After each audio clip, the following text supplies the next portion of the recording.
जय हिंद मेरे प्यारे दोस्तों। मैं रे आप सभी का एक बार फिर स्वागत करता हूं एक और शानदार वीडियो में। दोस्तों, आज यहां पर मैं क्या डिस्कस करने वाला हूं उससे पहले एक कमेंट मैं आपको दिखाना चाहूँगा। कुछ दिन पहले, लगभग दिन क्या 2 महीने हो चुके हैं इस वीडियो को दिए हुए, ह्यूमन ज्योग्राफी के ऊपर मैंने आपको एक वीडियो शेयर की थी। बहुत इंपॉर्टेंट वीडियो है। अगर किसी ने नहीं देखी है तो सबसे पहले जाकर इस वीडियो को देखे, देन उसके बाद इस वीडियो का एसेंस उसे समझ में आएगा। ठीक है, यहां पर मैंने ये समझाया था कि कैसे आपको ह्यूमन ज्योग्राफी को पढ़ना है, क्योंकि सर ह्यूमन ज्योग्राफी में जो क्वेश्चंस पूछे जा रहे हैं ना, अगर आपने इस वीडियो को नहीं देखा तो पहली चीज तो वो आपके सर के ऊपर से निकल जाएंगे, आपको पता भी नहीं चलेगा कि ये क्वेश्चन ह्यूमन ज्योग्राफी का था। दूसरी चीज, आपको इंपॉर्टेंस नहीं समझ में आएगी कि आपको लगेगा कि यार ह्यूमन ज्योग्राफी ही तो है, कहाँ पूछा जाता होगा, एक क्वेश्चन या 2 क्वेश्चन पूछा जाता होगा। तो वो सारी ज़रूरत की चीज़ें आपको इस वीडियो में देखने को मिल जाएगी। 4.2K के व्यूज़ आपको यहाँ देखने को मिलेंगे 16 मिनट की वीडियोस में। ठीक है, इस वीडियो की बात हो गई।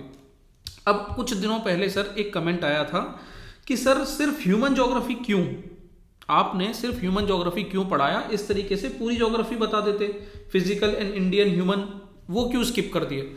अब सर स्किप करने के 2 कारण थे। देखो, पहला कारण तो मुझे लगा कि इंडियन ज्योग्राफी शायद आप सबको आइडिया है, उतना मतलब बताने जैसा कुछ नहीं होगा, पर इस कमेंट के बाद मुझे लगा कि चलो ठीक है यार, ह्यूमन ज्योग्राफी के बाद भी इंडियन ज्योग्राफी में भी कुछ ऐसा मैं आपको बताने की कोशिश करूं जो शायद आपको ना पता हो। तो इसी तरीके से मैं आपको यहाँ पर इंडियन ज्योग्राफी भी दिखाने वाला हूं, जैसे मैंने यहाँ ह्यूमन ज्योग्राफी दिखाया था। ठीक है, अच्छा, दूसरा कारण क्या है सर, आपने यहाँ पर व्यूज से अपना प्यार तो दिखाया, पर थोड़ा सा ना कमेंट सेक्शन में जरूर शेयर कर दिया करिए कि आपको इसके बाद क्या चाहिए, आपको इसके बाद कौन से टाइप का वीडियो चाहिए। तो कई बार दोस्तों मुझे अपने अकॉर्डिंग ऐसा लग सकता है कि ये चीज़ शायद बच्चों को पता हो, उतनी इंपॉर्टेंट ना हो, उनको ना लगे कि वो इतनी ज़रूरतमंद है, पर हो सकता है कि कुछ ऐसे भी स्टूडेंट हो जिनको शायद उस चीज़ के बारे में भी नहीं जानकारी है। तो सर आप उसके लिए कमेंट ज़रूर शेयर किया करें। ठीक है, तो आज इस कमेंट को और इस वीडियो की इंपॉर्टेंस को ध्यान में रखते हुए सर मैं यहाँ पर आपको इंडियन ज्योग्राफी की इंपॉर्टेंस बताने वाला हूँ। हमने ह्यूमन ज्योग्राफी कवर कर लिया है, इंडियन ज्योग्राफी में आज कवर करूंगा, और फिर देन उसके बाद आपके इंटरेस्ट के ऊपर फिजिकल ज्योग्राफी कवर करूंगा। ठीक है, देखो पहले मैं आपको ना एक चीज समझा दूं दोस्त कि ज्योग्राफी ना इन 9 बुक्स का कॉम्बिनेशन है। ये 9 किताबें हैं, 1 2 3 4 5 6 7 8 9, ये 9 किताबें हैं ज्योग्राफी में जो आपको पढ़नी होती हैं। अब मैं कहूंगा कि एक कमजोर दिमाग या फिर एक जो गाइडेड माइंड नहीं है वो इन बुक्स को 9 बुक्स की तरह पढ़ेगा। वो पहले 6th पढ़ेगा, देन 7th पढ़ेगा, फिर 8th 9th 10th और फिर 11th 12th पढ़ेगा। ये मुझे लगता है सर कि ये स्मार्ट वर्क नहीं है, ये बेवकूफ़ी वाला काम है। क्योंकि ये जो डिवीजन आप देख रहे हो 9वीं 10वीं 11वीं 12वीं का, सर ये एक ऐसे बच्चे के लिए क्रिएट किया गया है जिसका दिमाग 6th क्लास में थोड़ा है, 7th में फिर बढ़ा, 8th में फिर बढ़ा, तो उसके माइंड को ध्यान में रखते हुए एनसीईआरटी ने इन बुक्स का डिवीजन किया है। पर आप पढ़ रहे हो अपने एग्जाम को क्रैक करने के लिए, आप अपने एग्जाम को क्रैक करने के लिए इन बुक्स को पढ़ रहे हो, तो आपके पढ़ने का तरीका सर ये बिल्कुल नहीं होना चाहिए जिस तरीके से एक छोटा बच्चा 6ठी 7वीं का पढ़ता है। ठीक है, तो सर होना क्या चाहिए अब वो बता दो। तो उसमें सर मदद करेगी ये जो लाइन है आपको, ठीक है, ये आपकी लाइफ लाइन है ज्योग्राफी की। लाइफ लाइन कैसे है सर, ज्योग्राफी ना सिर्फ और सिर्फ 3 पार्ट में डिवाइडेड है। मैं आपको बता देता हूं, यहां पर ज्योग्राफी सिर्फ 3 पार्ट में डिवाइडेड है। ठीक है, अब वो 3 पार्ट कौन से, एक है सर आपका इंडियन ज्योग्राफी, ठीक है, एक है आपका इंडियन ज्योग्राफी, दूसरा है आपका फिजिकल ज्योग्राफी, और तीसरा है आपका ह्यूमन ज्योग्राफी। ये 3 पार्ट हैं आपके ज्योग्राफी के। इसके अलावा ज्योग्राफी में एक चीज और आ जाती है, वो है सर आपका मैप्स। ठीक है, मैपिंग, आपकी मैपिंग और आ जाती है इसके अलावा जो आपको पढ़नी होती है।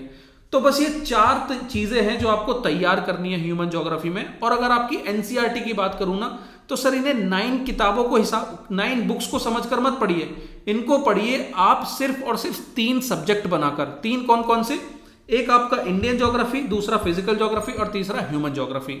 तो अब ये जो लाइफ लाइन है आपको वो यहां पर यही शो कर रही है दोस्तों कि जो ये ब्लू लाइफ लाइन है ये आपकी फिजिकल ज्योग्राफी की है, ये येलो लाइफलाइन आपकी ह्यूमन ज्योग्राफी की है और ये ग्रीन लाइन है ये आपकी इंडियन ज्योग्राफी की है, ठीक है। तो ये आपस में ना कनेक्टेड है बुक। जिसने भी ह्यूमन ज्योग्राफी की देखी होगी वीडियो, मैंने उसको बताया है कि कैसे यहाँ ये किताब इस किताब से और ये किताब इस किताब से और ये इस किताब से कनेक्टेड है। तो उसी तरीके से सर आपको फिजिकल ज्योग्राफी को कनेक्ट करना है और इसी तरीके से ह्यूमन ज्योग्राफी इंडियन ज्योग्राफी को। तो मैं फिजिकल ज्योग्राफी फिर किसी दूसरी वीडियो में समझाऊंगा। आज मेरा टारगेट है आपको लिंक करना इंडियन ज्योग्राफी की बुक को, ठीक है। तो ये दो बुक्स हैं जो आपको इंडियन ज्योग्राफी की पढ़नी है। मैं प्रूफ के साथ दिखाऊंगा और बहुत शानदार तरीके से दिखाऊंगा कि कैसे सर आप ये दो किताबों को, दो अलग अलग किताब मत मानो, ये सिर्फ एक किताब है। कौन सी किताब है मैं आपको दिखाता हूं। देखो इनके ना इंडेक्स खोल लो, इनका कंटेंट खोल लीजिए तो आपको दिखेगा 11th क्लास की इंडियन फिजिकल एनवायरनमेंट और क्लास 9th की कंटेम्प्ररी इंडिया पार्ट 1 बिल्कुल सिमिलर पैटर्न पर वर्क करती है, बिल्कुल सिमिलर पैटर्न पर। समझदार आदमी इसको ऐसे पढ़ेगा कि यार यहां पर पहला टॉपिक दिया है इंडिया लोकेशन। आप नोटिस करोगे यही सेम चीज आपको यहां देखने को मिलेगी, इंडिया साइज एंड लोकेशन। आप क्या करोगे कि पहले ये टॉपिक पढ़ा, फिर ये टॉपिक पढ़ा, फिर इस टॉपिक के प्रीवियस ईयर क्वेश्चंस देखे और जाकर अपने नोट्स अगर बनाने हैं तो नोट्स बना लिए, नहीं तो यहीं पर ही इनको मर्ज कर दिया। अब देखो यहां प्रॉब्लम क्या होगी कि एग्जाम के टाइम पर ना आप यहां भी पढ़ रहे होगे, यहां भी पढ़ रहे होगे, आदि देखो कुछ चीजें यहां पर वही चीजें यहां पर होंगी, तो क्या होता है ना डुप्लीकेसी हो जाती है हमारे काम की। तो उस डुप्लीकेसी को अवॉइड करने के लिए हम एक नोट्स बनाते हैं। तो अगर पॉसिबल है तो बना लेना, नहीं तो जैसे चल रहा है वो भी ठीक है। उसके बाद स्ट्रक्चर एंड फिजियोग्राफी, ठीक है। इसमें आपके माउंटेन्स के बारे में, सारा फिजियोग्राफी के बारे में, कोस्टल एरियाज के बारे में, प्लेन्स के बारे में, ठीक है, वो सारी इंफॉर्मेशन आपको यहां दी गई है। इसको कनेक्ट करना 9th क्लास में। सर ये 9th और 11th को कनेक्ट करने के लिए इसलिए बोल रहा हूं, आप मेरे एनालिसिस देखना पीछे जाकर ज्योग्राफी के, मैंने सीरीएस के दिए हैं, सीएपीएफ के दिए हैं, एग्जैक्ट सोर्स बताए हैं। मैंने दिखाया है कि कैसे ये क्लास 9th और 11th को अगर आप मर्ज करके पढ़ोगे तो आपको इसका ज्यादा बेनिफिट देखने को मिलेगा, डायरेक्ट क्वेश्चन देखने को मिलेंगे। टॉपिक 3rd है ड्रेनेज सिस्टम, जो कि पूरी तरीके से लिंक किया जाता है इस चैप्टर के ड्रेनेज सिस्टम से।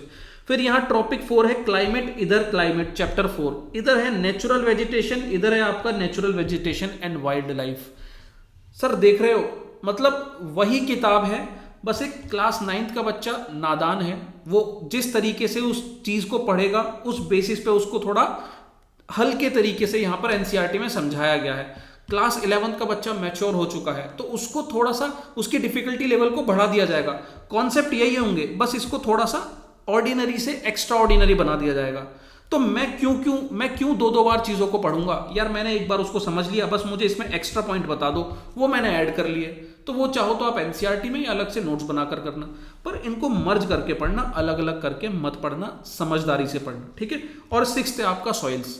तो अगर मैं इस वीडियो को कंक्लूड करूं दोस्तों, बहुत ज्यादा बड़ी वीडियो नहीं बनाई है मैंने, अगर मैं इस वीडियो को कंक्लूड करूं तो ये 6 टॉपिक हैं जो आपको एक्चुअल में तैयार करने हैं। अब वो आपको 6th से मिल जाए, 8th से मिल जाए, 9th 10th 11th 12th कहीं से मिल जाए, उनको पैरेलल स्टडी कर लेकर चलो।